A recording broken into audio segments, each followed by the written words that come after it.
إن الحمد لله نحمده ونستعينه ونستغفره ونعوذ بالله من شرور أنفسنا ومن سيئات أعمالنا من يهده الله فلا مضل له ومن يضلل فلا هادي له وأشهد أن لا إله إلا الله وحده لا شريك له وأشهد أن محمدا عبده ورسوله يا أيها الذين آمنوا اتقوا الله حق تقاته ولا تموتن إلا وأنتم مسلمون يا أيها الناس اتقوا ربكم الذي خلقكم من نفس واحدة وخلق منها زوجها وبث منهما رجالا كثيرا ونساء واتقوا الله الذي تساءلون به والأرحام إن الله كان عليكم رقيبا يا أيها الذين آمنوا اتقوا الله وقولوا قولا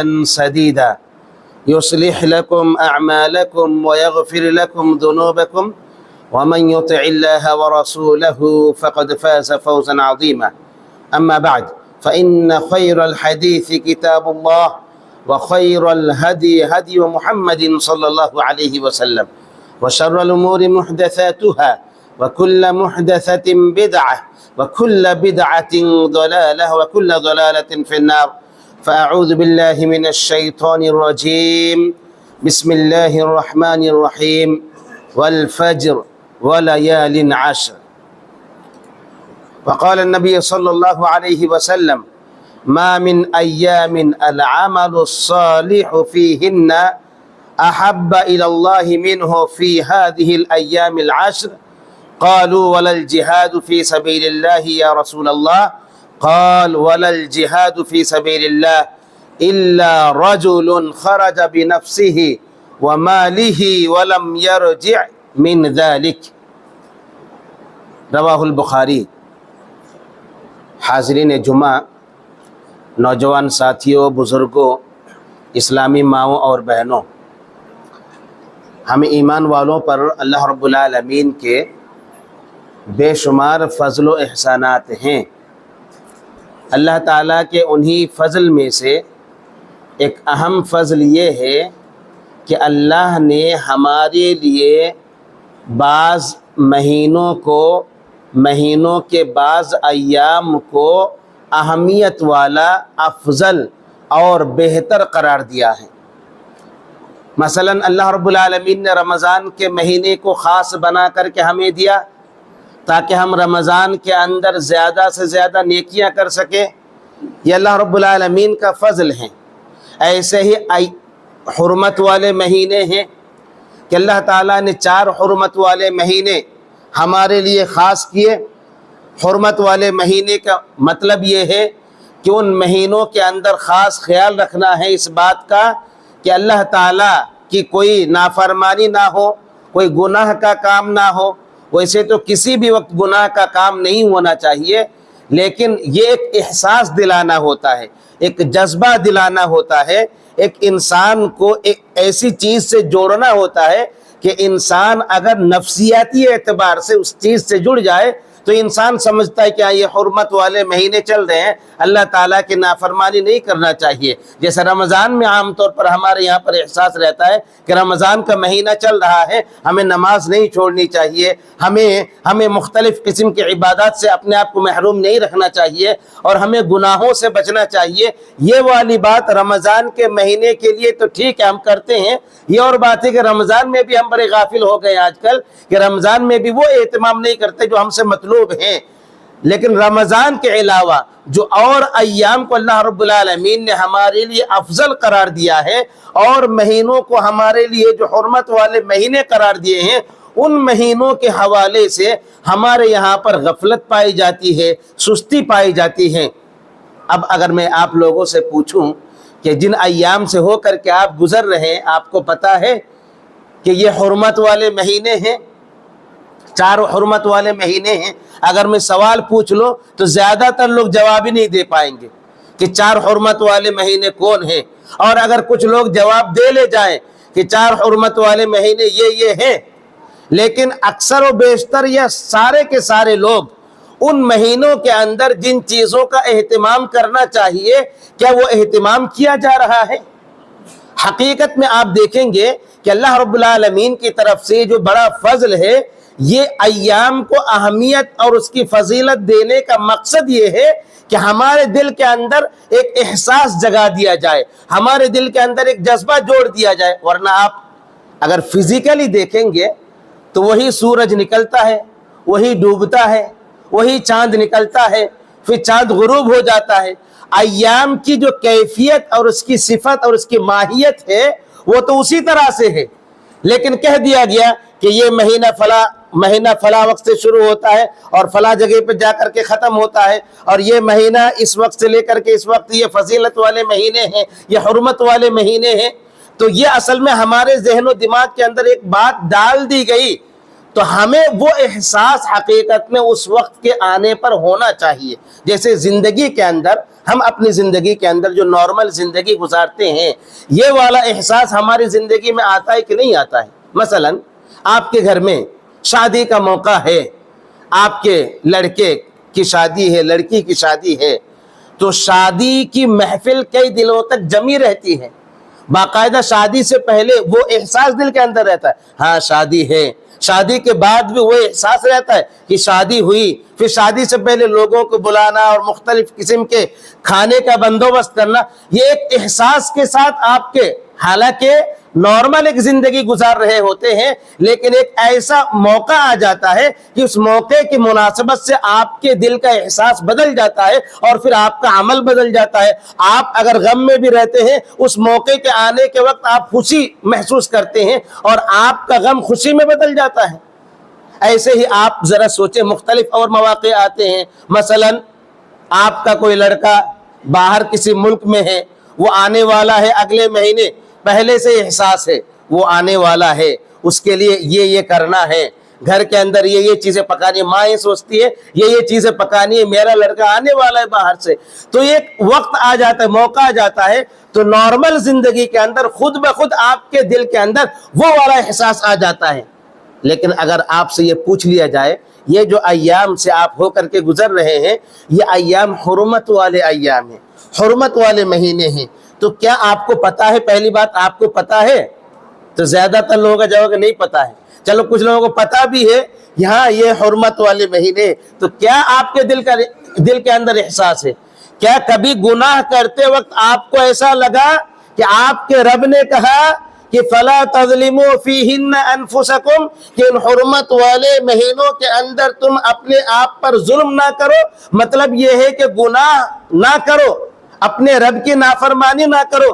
تو کیا ان مہینوں کے اندر جب آپ گناہ کرنے کے لیے جا رہے ہوتے ہیں تو آپ کے دل کے اندر احساس آتا ہے کہ نہیں حرمت والا مہینہ ہے، اللہ نے منع کیا ہے، گناہ سے تم بچے رہو، تو ہمیں گناہ نہیں کرنا چاہیے؟ ویسے تو ایک ایمان والے کو ایمان ہونے کی بنیاد پر کبھی بھی گناہ نہیں کرنا چاہیے، کیونکہ ایمان ہی کافی ہے گناہ سے روکنے کے لیے، لیکن پھر بھی اللہ رب العالمین نے مزید احسان کیا، فضل کیا کہ ہمارے احساس کو جگانے کے لیے ان مہینوں کو حرمت والا مہینہ قرار دیا۔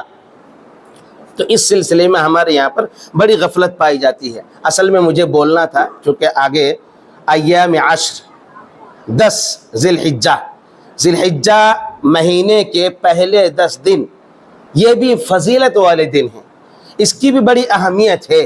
اللہ سبحانہ و تعالیٰ نے قرآن کے اندر اور نبی کائنات صلی اللہ علیہ وسلم نے احادیث مبارکہ کے اندر اس کی فضیلت بیان کی ہے، تو ہمیں ان 10 دنوں کے تعلق سے اس کی فضیلت، اس کی اہمیت سمجھ کر کے ان 10 دنوں کے اندر کیا کرنا چاہیے، اس بات کا علم اور اس بات کا جذبہ پہلے سے ہی دل میں جگانا چاہیے۔ تو میں نے قرآن کریم کی 2 آیت پڑھی ہے سورہ فجر کی۔ پہلی آیت کیا ہے؟ اللہ رب العالمین فرماتا ہے والفجر، قسم ہے فجر کے وقت کی۔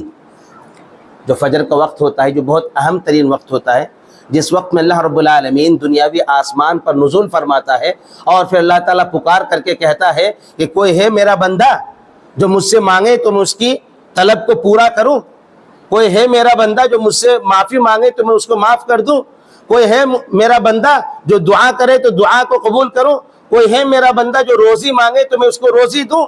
اللہ تعالیٰ آسمانی دنیا بھی آسمان پر آتا ہے اور اس وقت پکار کر کے کہتا ہے. یہ کون سا وقت ہوتا ہے؟ وہی فجر کا وقت ہوتا ہے. اس وقت کی قسم کھا کر کے اللہ رب العالمین نے آگے کی جو بات کہی وہ اس خطبے کے اندر بیان نہیں کروں گا کیونکہ وقت نہیں ہے. اس کے بعد اللہ رب العالمین نے قسم کیا کہی؟ وَلَيَالٍ عَشْرٍ، اور قسم ہے 10 راتوں کی. مفسرین نے کہا کہ ان 10 راتوں کی جو قسم اللہ رب العالمین نے کھائی تو اس سے مراد یہی ذی الحجہ مہینے کے پہلے 10 دن ہیں. رات بول کر کے عربی میں کبھی دن بھی مراد لے لیا جاتا ہے اور پورا مراد لیا جاتا ہے، دن اور رات دونوں. کبھی دن بول کر کے دن اور رات مراد لی جاتی ہے اور کبھی رات بول کر کے دن اور رات مراد لے لی جاتی ہے. تو یہ عربی زبان کے اندر الفاظ کے استعمال کی بات ہے. تو اللہ رب العالمین نے یہاں پر 10 راتوں کی قسم کھائی، یعنی عشرہ ذی الحجہ مہینے کے پہلے 10 دن کے اللہ رب العالمین نے قسم کھائی. اور آپ یہ بات اچھے سے جانتے ہیں جب اللہ رب العالمین کسی چیز کی قسم کھاتا ہے تو اصل میں ایک تو اس کے بعد جو بات کہنا چاہتا ہے اللہ رب العالمین اس کے اندر تاکید پیدا کرنا مقصود ہے، اور اس سے بھی اللہ رب العالمین کا مقصود یہ بھی ہوتا ہے کہ جس چیز کی قسم کھائی گئی اس چیز کی اہمیت کو بتلانا مقصود ہوتا ہے. تو 10 دنوں کی قسم کھائی مطلب یہ ہے کہ عشرہ ذی الحجہ کہ اللہ رب العالمین ہمارے سامنے اہمیت کو بتلانا چاہتا ہے، اس کی قدر و قیمت کو ہمارے سامنے اجاگر کرنا چاہتا ہے. تو یہاں سے ان 10 دنوں کی اہمیت اور فضیلت معلوم ہوتی ہے. اللہ کے نبی صلی اللہ علیہ وسلم کی حدیث ہے جس حدیث کے اندر یہ بات کہی گئی ہے کہ ما من ایام العمل الصالح فیہن، کوئی بھی ایسا دن نہیں ہے کہ جس کے اندر عمل صالح اللہ تعالیٰ کے نزدیک زیادہ محبوب ہو ان 10 دنوں کے مقابلے میں. دوسرے الفاظ میں مفہوم کیا نکلا کہ اللہ تعالیٰ کو ان 10 دنوں میں جو نیک عمل کیے جاتے ہیں وہ سب سے زیادہ محبوب ہے. ان 10 دنوں کے اندر جو نیک اعمال کیے جاتے ہیں سب سے زیادہ محبوب ہیں. ہو سکتا ہے ذہن میں سوال اٹھے کہ رمضان کے بھی 10 دن ہیں، آخری 10 دن، اس کی بھی بڑی فضیلت آپ سنتے ہیں، پڑھتے ہیں اور خطبوں کے ذریعے سے آپ کو معلوم ہوتا ہے کہ رمضان کے آخری 10 دن کی بھی فضیلت ہے.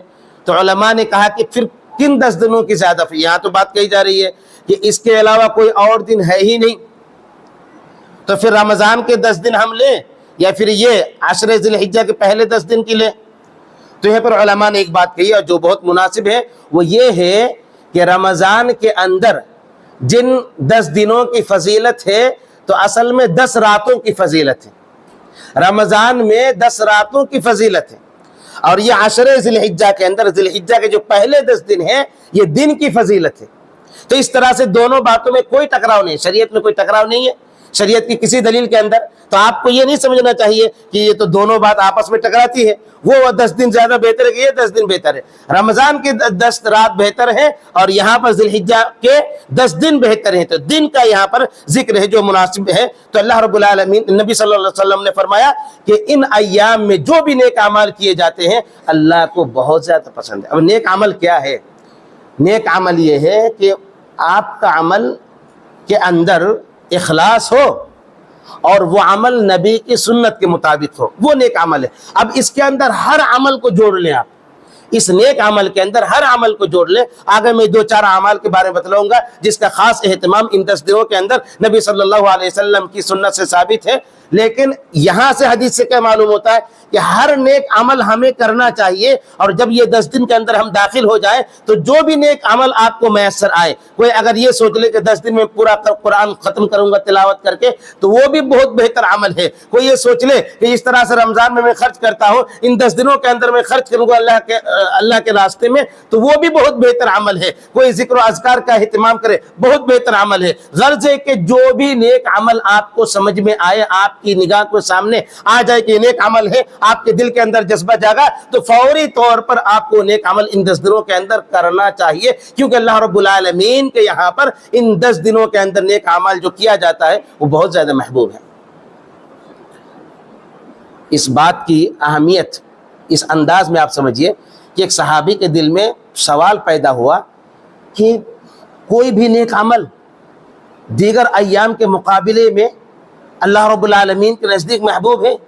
تو صحابہ کرام کے نزدیک جہاد ایک بہت بڑا عمل ہوتا تھا، کیونکہ جہاد کے اندر کہ انسان کی جان ہی چلی جائے، جہاد ایسا ہے کہ انسان کی جان چلی جائے. اب دنیا کے اندر سب سے قیمتی چیز کیا؟ انسان کی جان ہی ہے. جان ہے تو نیک عمل ہے. تو سب سے اہم ترین عمل صحابہ کے یہاں پر جہاد ہوتا تھا. تو ایک صحابی نے پوچھا اللہ کے نبی صلی اللہ علیہ وسلم جہاد بھی نہیں؟ یعنی دیگر ایام میں اگر جہاد میں کروں اور ان ایام میں کوئی عمل کروں تو کیا جہاد سے بھی وہ افضل ہے؟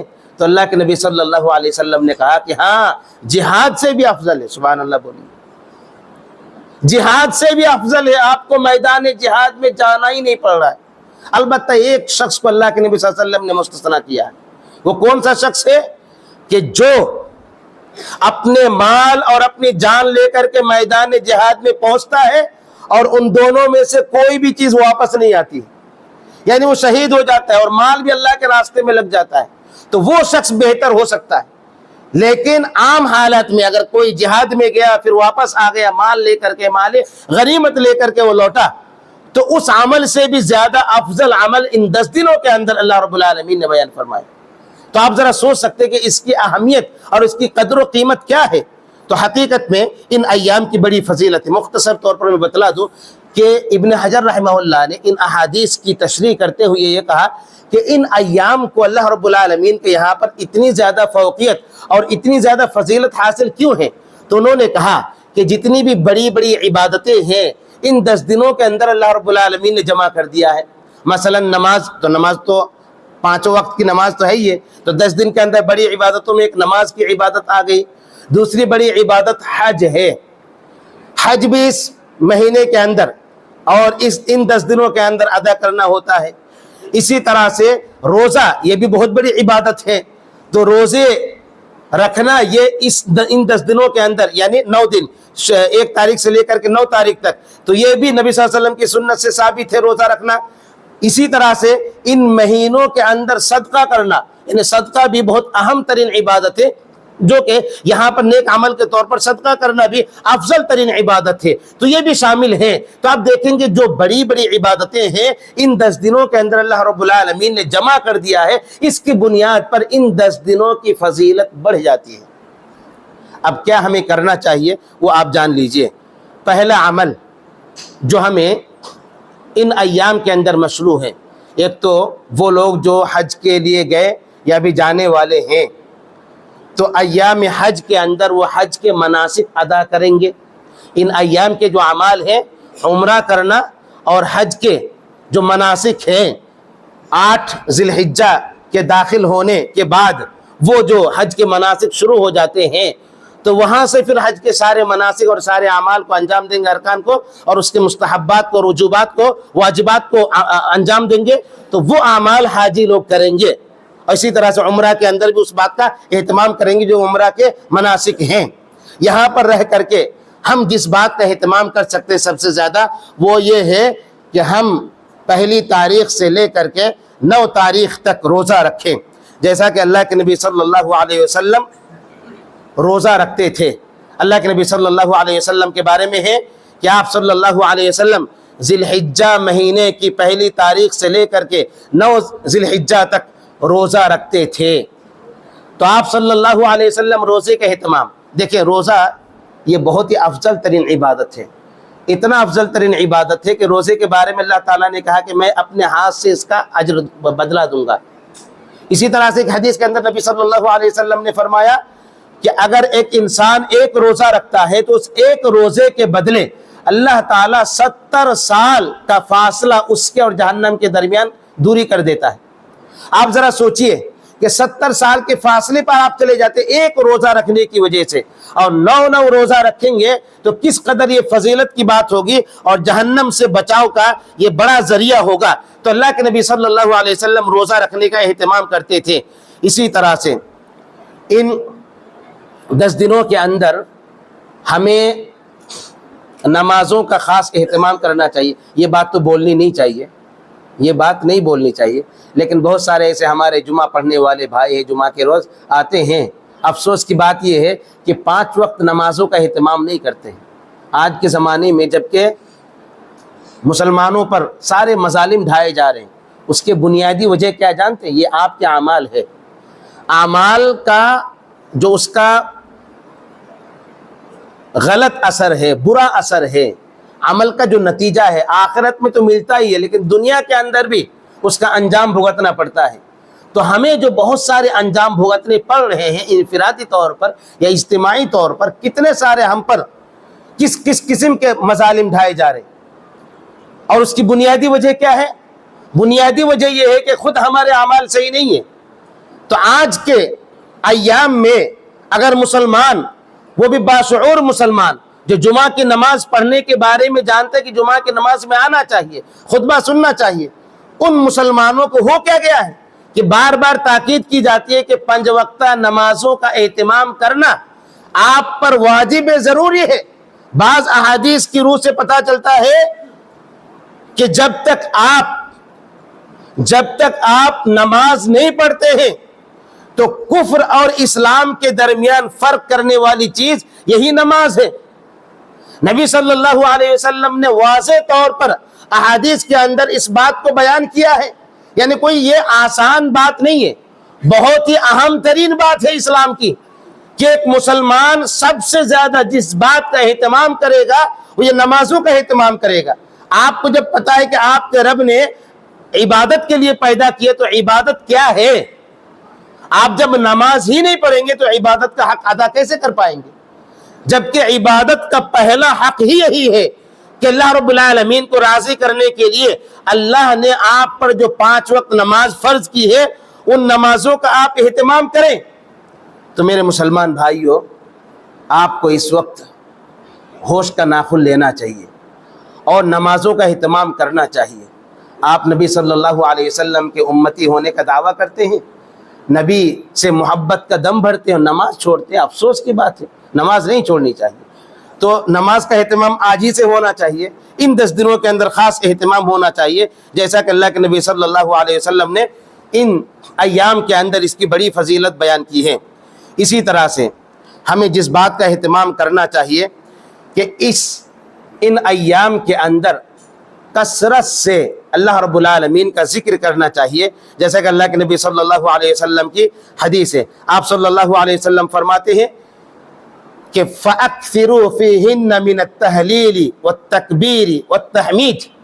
ان ایام کی فضیلت بیان کرنے کے بعد نبی نے فرمایا کہ ان ایام کے اندر کثرت سے تم لا الہ الا اللہ کا ورد کرو، کثرت سے تم اللہ اکبر اور اسی طرح سے تحمید اللہ رب العالمین کی حمد و ثنا بیان کرو۔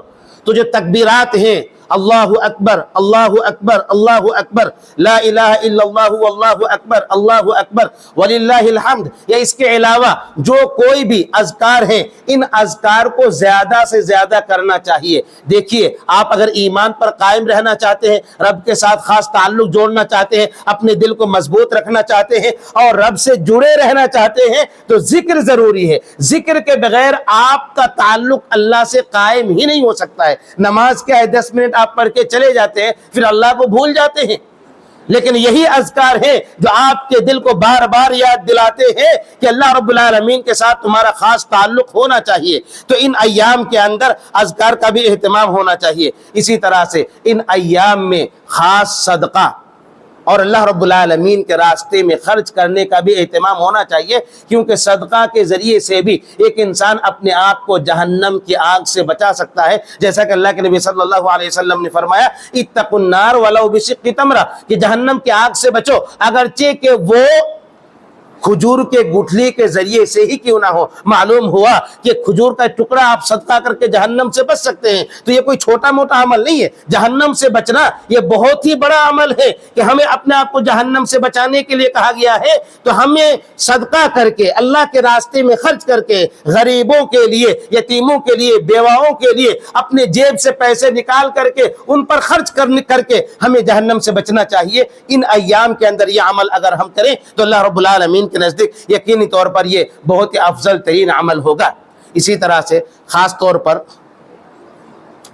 یوم عرفہ کا روزہ کا اہتمام کرنا چاہیے، جو کہ ماشاءاللہ لوگ کرتے بھی ہیں لیکن احساس کے ساتھ کرنا چاہیے۔ اسی طرح سے ہمیں ان ایام کے اندر جو اور ایک کام کرنا چاہیے وہ بہت ضروری ہے کہ جو 10 ذی الحجہ ہے جس کے اندر یوم النحر کہا گیا ہے کہ ہم ذبح کرتے قربانی کو، تو قربانی کرنے سے پہلے قربانی کی سنت ہمیں پتہ ہونا چاہیے، اس کا طریقہ پتہ چلنا چاہیے۔ اسی طرح سے جو ہم جانور خریدتے ہیں تو جانور خریدنے کے لیے جو شرائط ہیں ان شرائط کو پہلے سے علم میں آنا چاہیے اور ان شرطوں کے مطابق جانور خریدنا چاہیے اور بہتر سے بہتر جانور خریدنا چاہیے اور اس کے اندر اخلاص اپنے دل کے اندر پیدا کرنا چاہیے۔ تو یہ چند باتیں تھی نصیحت کے طور پر جو ان ایام کے اندر ہم یہ کرنا چاہیے۔ اللہ رب العالمین سے دعا کی جاتی ہے کہ اللہ سبحانہ و تعالی ہمیں نیک عمل کرنے کی توفیق عطا فرمائے۔ یہ جو حرمت والے مہینے چل رہے ہیں اللہ تعالیٰ خصوصی طور پر ہمیں گناہوں سے بچنے کی توفیق عطا فرمائے۔ اسی طرح سے ان ایام کے اندر ہمیں ابراہیم علیہ السلام کی سیرت کو بھی پڑھنا چاہیے، کیونکہ یہ جو 10 دن ہے حقیقت میں دیکھا جائے تو یہ 10 دن کا اہتمام جو ہوا ہے اسی ابراہیم علیہ السلام کی سنت کو اجاگر کرنے کے لیے ہوا ہے۔ اور اللہ کے فضل سے مسجد کے اندر ذمہ داران نے ابھی آنے والے جمعہ سے لے کر کے منگل تک 5 دن 5 روزہ بعد نماز عشاء 9:30 سے لے کر کے 10:15 تک یعنی 45 منٹ کا ایک درس ہوگا، 5 دن درس ہوگا یہ، اور ابراہیم علیہ السلام کی سیرت، ان کی شخصیت جو قرآن و حدیث کے اندر بتائی گئی ہے اور ان کی ملت کی پیروی کے لیے جو کہا گیا ہے تو اس کا اصل مفہوم کیا اور کس طرح سے ہم پیروی کر سکتے ہیں اس حوالے سے بات ہوگی۔ تو ان دروس کے اندر بھی آپ لوگوں کو شرکت ابھی سے درخواست کی جاتی ہے۔ تو اللہ رب العالمین کے حوالے سے آپ جاننا چاہیے کہ اللہ تعالیٰ نے یہ ایام کو نہایت ہی بہترین و افضل بنایا ہے، تو ہمیں ہر وہ کام کرنا چاہیے جو شریعت کے اندر مطلوب ہے۔ اللہ تعالیٰ ہمیں عمل کی توفیق سے نوازے، آمین وآخر دعوانا الحمد للہ رب العالمین۔